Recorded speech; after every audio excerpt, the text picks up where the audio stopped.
വിശുദ്ധ ലൂക്കാ എഴുതിയ സുവിശേഷം അധ്യായം 14 വാക്യങ്ങൾ 25 മുതൽ 35 വരെ. ശിഷ്യത്വത്തിന്റെ വില. വലിയ ജനക്കൂട്ടങ്ങൾ അവന്റെ അടുത്ത് വന്നു. അവൻ തിരിഞ്ഞ് അവരോട് പറഞ്ഞു, സ്വന്തം പിതാവിനെയും മാതാവിനെയും ഭാര്യയെയും മക്കളെയും സഹോദരന്മാരെയും സഹോദരിമാരെയും എന്നല്ല, സ്വജീവനെ തന്നെയും വെറുക്കാതെ എന്റെ അടുത്ത് വരുന്ന ആർക്കും എന്റെ ശിഷ്യനായിരിക്കുവാൻ സാധിക്കുകയില്ല. സ്വന്തം കുരിശു വഹിക്കാതെ എന്റെ പിന്നാലെ വരുന്നവനെ എന്റെ ശിഷ്യനായിരിക്കുവാൻ കഴിയുകയില്ല.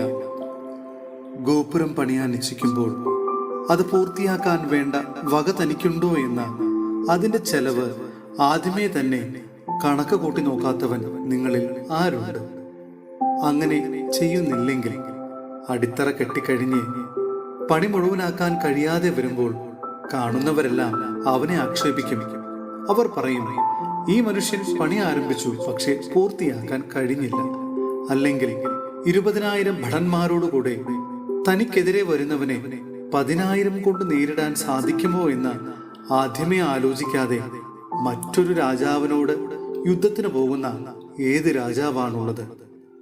അത് സാധ്യമല്ലെങ്കിൽ അവൻ ദൂരത്തായിരിക്കുമ്പോൾ തന്നെ ദൂതന്മാരെ അയച്ച് സമാധാനത്തിന് അപേക്ഷിക്കും. ഇതുപോലെ തനിക്കുള്ളതെല്ലാം ഉപേക്ഷിക്കാതെ നിങ്ങളിൽ ആർക്കും എന്റെ ശിഷ്യനാവുക സാധ്യമല്ല. ഉപ്പ് നല്ലതു തന്നെ, എന്നാൽ ഉറ കെട്ടുപോയാൽ അതിനെ എങ്ങനെ ഉറകൂട്ടും? മണ്ണിനോ വളത്തിനോ അത് ഉപകരിക്കുകയില്ല. ആളുകൾ അത് പുറത്തെറിഞ്ഞു കളയുന്നു. കേൾക്കാൻ ചെവിയുള്ളവൻ കേൾക്കട്ടെ. വിശുദ്ധ യോഹന്നാൻ എഴുതിയ 1-ാം ലേഖനം അധ്യായം 1 വാക്യങ്ങൾ 1 മുതൽ 3 വരെ. ജീവന്റെ വചനം. ആദ്യം മുതലുണ്ടായിരുന്നതും ഞങ്ങൾ കേട്ടതും സ്വന്തം കണ്ണുകൊണ്ട് കണ്ടതും സൂക്ഷിച്ച് വീക്ഷിച്ചതും കൈകൊണ്ട് സ്പർശിച്ചതുമായ ജീവന്റെ വചനത്തെ പറ്റി ഞങ്ങൾ അറിയിക്കുന്നു.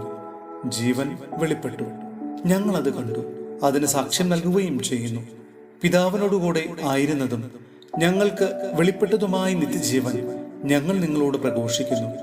ഞങ്ങൾ കാണുകയും കേൾക്കുകയും ചെയ്തത് നിങ്ങളെയും ഞങ്ങൾ അറിയിക്കുന്നു. ഞങ്ങളുമായി നിങ്ങൾക്കും കൂട്ടായ്മ ഉണ്ടാകേണ്ടതിനാണ് ഞങ്ങൾ ഇത് പ്രഘോഷിക്കുന്നത്. ഞങ്ങളുടെ കൂട്ടായ്മയാകട്ടെ പിതാവിനോടും അവിടുത്തെ പുത്രനായ യേശു ക്രിസ്തുവിനോടുമാണ്.